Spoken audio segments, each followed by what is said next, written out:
Hi friends, ಎಲ್ಲರಿಗೂ ನಮಸ್ಕಾರ. Friends ನೋಡಿ, ಇವತ್ತು ಅಮ್ಮನ ಮನೆಯಲ್ಲಿದ್ದೆ ನಾನು.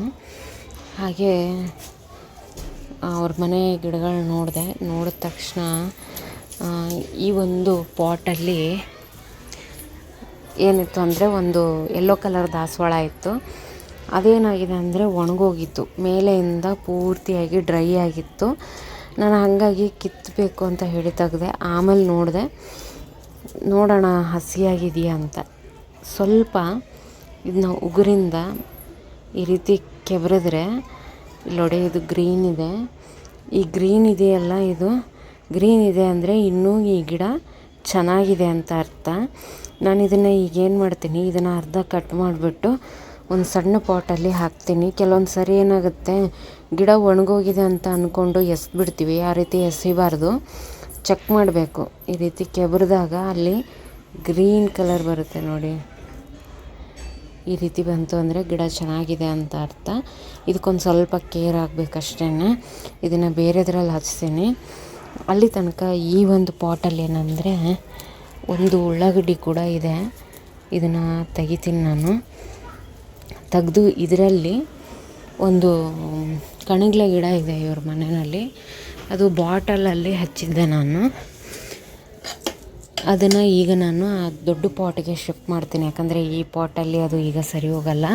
ಮುಗ್ಗು ಕೂಡ ಬರ್ತಾ ಇದ್ದಾವೆ ನೋಡಿ. ಹಾಗಾಗಿ ಅಲ್ಲಿ ನೋಡಿ, ನನ್ನ ಮಗಳು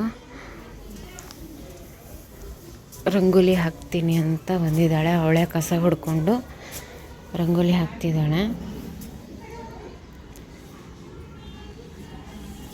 ಬನ್ನಿ, ನಾವು ಅದನ್ನು ಶಿಫ್ಟ್ ಮಾಡ್ತೀನಿ. ಅದನ್ನು ತೋರಿಸ್ತೀನಿ ನಿಮಗೆ.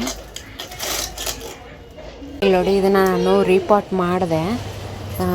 ಇವ್ರ ಮನೆಯಲ್ಲಿ ಯಾವುದೇ ಥರ ಗೊಬ್ಬರ ಇಲ್ಲ. ಹಾಗಾಗಿ ನಾನು ಏನು ಮಾಡಿದ್ದೀನಿ, ಕಿಚನ್ ವೇಸ್ಟ್ ಹಾಕಿಬಿಟ್ಟು ಸ್ವಲ್ಪ ಮಣ್ಣು ಕೆಳಗಡೆ, ಆಮೇಲೆ ಅದರ ನೆಕ್ಸ್ಟು ಸ್ವಲ್ಪ ಕಿಚನ್ ವೇಸ್ಟು, ಅದರ ಮೇಲೆ ಪೂರ್ತಿಯಾಗಿ ಮಣ್ಣನ್ನು ಹಾಕಿದ್ದೀನಿ.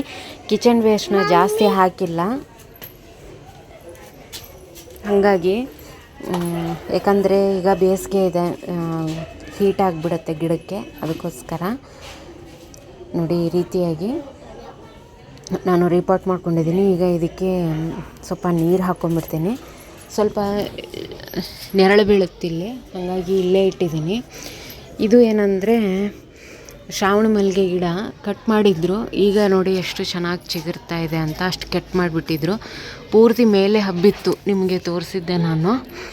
ಈಗ ಪೂರ್ತಿ ಕಟ್ ಮಾಡಿದ್ದಾರೆ. ಈಗ ಮತ್ತೆ ಚಿಗಿಯುತ್ತೆ. ಹಾಗೆ ಬಿಟ್ಬಿಟ್ರೆ ಮೇಲೆ ಎಲ್ಲ ಜಾಸ್ತಿ ಹಬ್ಕೊಳತ್ತೆ. ಅದಕ್ಕೋಸ್ಕರ ಈಗ ಮತ್ತೆ ಚಿಗುರಿ ಇದರಲ್ಲೇ ಹೂ ಬರುತ್ತೆ. ಮುಂದಿನ ಸಾರಿ ಅನ್ನೋಷ್ಟೊತ್ತಿಗೆ ಮತ್ತೆ ಮೇಲೆ ಹೋಗುತ್ತಿದ್ದು ಗಿಡ. ಹಾಗೆ ಬ್ರಹ್ಮಕಮಲ ಅಲ್ಲೇ ಇಟ್ಟಿದ್ದಾರೆ. ಈಗ ಗ್ರೋತ್ ಚೆನ್ನಾಗಿದೆ. ಕಟಿಂಗ್ ಹಾಕೋರಿದ್ರೆ ನೀವು ಈಗ ಹಾಕ್ಕೋಬೋದು. ತುಂಬ ಚೆನ್ನಾಗಿ ಗ್ರೋ ಆಗುತ್ತೆ ಅದರ ಈ ಟೈಮಲ್ಲಿ. ಹಾಗೆ ಒಂದು ನಿತ್ಯ ಪುಷ್ಪದ ಹೂವಿನ ಗಿಡ ಇದೆ ಅದರಲ್ಲಿ. ಇದು ಒಂದು ನಾನು ನೋಡಿ, ಈ ಗಿಡನ ಏನು ಮಾಡ್ತೀನಿ, ಈ ಪಾಟ್ ಒಳಗಡೆ ಹಾಕಿ ನಾನು ಮನೆಗೆ ತಗೊಂಡು ಹೋಗ್ತೀನಿ ಇದನ್ನು. ಯಾಕಂದರೆ ಇವ್ರ ಮನೆಯಲ್ಲಿ ಈಗ ಸದ್ಯಕ್ಕೆ ಪಾಟ್ ಇಲ್ಲ. ಹಾಗಾಗಿ ನಾನು ನಮ್ಮ ಮನೆಯಲ್ಲೇ ಹಚ್ಕೊತೀನಿ ಇದನ್ನು. ಈಗ ಸದ್ಯಕ್ಕೆ ಇದಕ್ಕೆ ನಾನು ಏನು ಮಿಕ್ಸ್ ಮಾಡಲ್ಲ, ಹಾಗೆ ಇದನ್ನು ತೊಗೊತೀನಿ ನಾನು. ಇದನ್ನು ಆ್ಯಸ್ ಇಟ್ ಈಸ್ ಈ ರೀತಿಯಾಗಿ ಮಣ್ಣನ್ನು ಹಾಕ್ಕೊತೀನಿ. ಹಾಕ್ಕೊಂಡು ಇದನ್ನು ಇದಕ್ಕೆ ಹಾಕಿಬಿಟ್ಟು ನೀರು ಹಾಕ್ಕೊಂಬಿಡ್ತೀನಿ ನಾನು.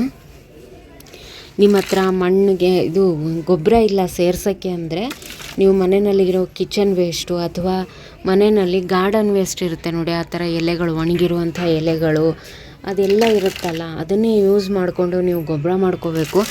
ಗೊಬ್ಬರ ಬೇಕೇ ಬೇಕು ಅನ್ನೋದೇನಿಲ್ಲ. ಬರೀ ಮಣ್ಣಲ್ಲೂ ಕೂಡ ಗಿಡಗಳು ಹತ್ತುತ್ತೆ. ಅದಕ್ಕೋಸ್ಕರ ನೋಡಿ, ಜಾಸ್ತಿ ಆಯಿತು ಮಣ್ಣು. ಈಗ ಈ ಗಿಡನ ಇದರಲ್ಲೇ ಹಾಕ್ತೀನಿ ನಾನು. ಈ ರೀತಿ ಹಾಕಿಬಿಟ್ಟು ಈ ಮಣ್ಣನ್ನು ಈ ರೀತಿಯಾಗಿ ತುಂಬ್ಕೊಂಡು ಇದಕ್ಕೆ ನೀರು ಹಾಕಿಬಿಟ್ಟು ತೋರಿಸ್ತೀನಿ ನಿಮಗೆ. ನೋಡಿ, ಈ ಗಿಡಕ್ಕೆ ಚೆನ್ನಾಗಿ ನೀರು ಹಾಕ್ಕೊಳ್ಳಿ. ಆದಷ್ಟು ನೀವು ಸ್ವಲ್ಪನೇ ಹಾಕಿ ಬಿಡಕ್ಕೆ ಹೋಗಬೇಡಿ. ಡ್ರೈನೇಜ್ ಹೋಲಿಂದ ನೀರು ಆಚೆ ಬರಬೇಕು, ಆ ಥರ ಹಾಕ್ಕೋಬೇಕು. ಅದರಲ್ಲಿ ಈಗ ಬೇಸಿಗೆ ಇರೋದ್ರಿಂದ ನೀರು ಗಿಡಗಳಿಗೆ ತುಂಬಾ ಇಂಪಾರ್ಟೆಂಟು. ಇಲ್ಲಾಂದರೆ ಗಿಡಗಳು ಒಣಗೋಗ್ಬಿಡುತ್ತೆ. ಅದು ಸಂಜೆ ಟೈಮಲ್ಲಿ ಮಾತ್ರ ನೀವು ರಿಪೋರ್ಟನ್ನು ಮಾಡಬೇಕಾಗತ್ತೆ. ಇಲ್ಲಾಂದರೆ ಬೆಳಗ್ಗೆ ಟೈಮಲ್ಲಿ ಬಿಸಿಲಲ್ಲಿ ಇಡೋಕ್ಕೆ ಹೋಗಬೇಡಿ ಆದಷ್ಟು, ಯಾಕಂದರೆ ಈಗ ಬಿಸಿಲು ಜಾಸ್ತಿ ಇದೆ, ಅದಕ್ಕೋಸ್ಕರ. ಹಾಗೆ ಇದೊಂದು ಉಳ್ಳಾಗಡ್ಡಿದು ಸೊಪ್ಪು ತಕ್ಕೊಂಡ್ವಿ. ಇದನ್ನು ಹಾಗೆ ಇದರಲ್ಲೇ ಇಡ್ತೀನಿ ನಾನು, ಮತ್ತು ಅದರಲ್ಲಿ ಚಿಗುರುತ್ತೆ. ಈ ರೀತಿಯಾಗಿ ರಿಪೋರ್ಟನ್ನು ಮಾಡಬೇಕು. ಆದಷ್ಟು ನೀವು ಈ ಬೇಸಿಗೆನಲ್ಲಿ ಏನಂದರೆ ಸಂಜೆ ಹೊತ್ತು ರಿಪೋರ್ಟನ್ನು ಮಾಡ್ಕೊಳ್ಳಿ. ಇಪ್ಸಮ್ ಸಾಲ್ಟ್ ಇದ್ದರೆ ನೀವು ಅದನ್ನು ಕಂಪಲ್ಸರಿಯಾಗಿ ಹಾಕ್ಕೊಂಡಾಗ ಗಿಡ ಒಣಗೋಗಲ್ಲ, ಆದಷ್ಟು ಉಳಿಯುತ್ತೆ. ಇದೇನು ಒಣಗಿದೆಯಲ್ಲ, ಇದನ್ನು ಕಟ್ ಮಾಡಿ ತೆಗಿತೀನಿ ನಾನು. ಕಟ್ ಮಾಡೋಕ್ಕೆ ಕಟ್ಟರ್ ಇಲ್ಲ ಇಲ್ಲಿ, ಹಾಗಾಗಿ ನಾನು ಹಾಗೆ ಬಿಟ್ಟಿದ್ದೀನಿ. ಮನೆಗೆ ಒಯ್ದು ಅದನ್ನು ಕಟ್ ಮಾಡ್ತೀನಿ ಇವತ್ತು, ಮನೆಗೆ ಒಯ್ತೀನಿ ನಾನು. ನೋಡಿ ಕನಕಾಂಬರ ಹೂಗಳು ಎಷ್ಟಾಗಿದೆ ಅಂತ. ಈ ವಿಡಿಯೋ ಇಷ್ಟ ಆಗಿದ್ದರೆ ಒಂದು ಲೈಕ್ ಮಾಡಿ ಫ್ರೆಂಡ್ಸ್. ಇನ್ನೂ ತನಕ ನನ್ನ ಚಾನಲ್ ಸಬ್ಸ್ಕ್ರೈಬ್ ಮಾಡಿಲ್ಲ ಅಂದರೆ ದಯವಿಟ್ಟು ಸಬ್ಸ್ಕ್ರೈಬ್ ಮಾಡಿಕೊಂಡು ವಿಡಿಯೋಗಳನ್ನು ನೋಡಿ ಸಪೋರ್ಟ್ ಮಾಡಿ. Thank you.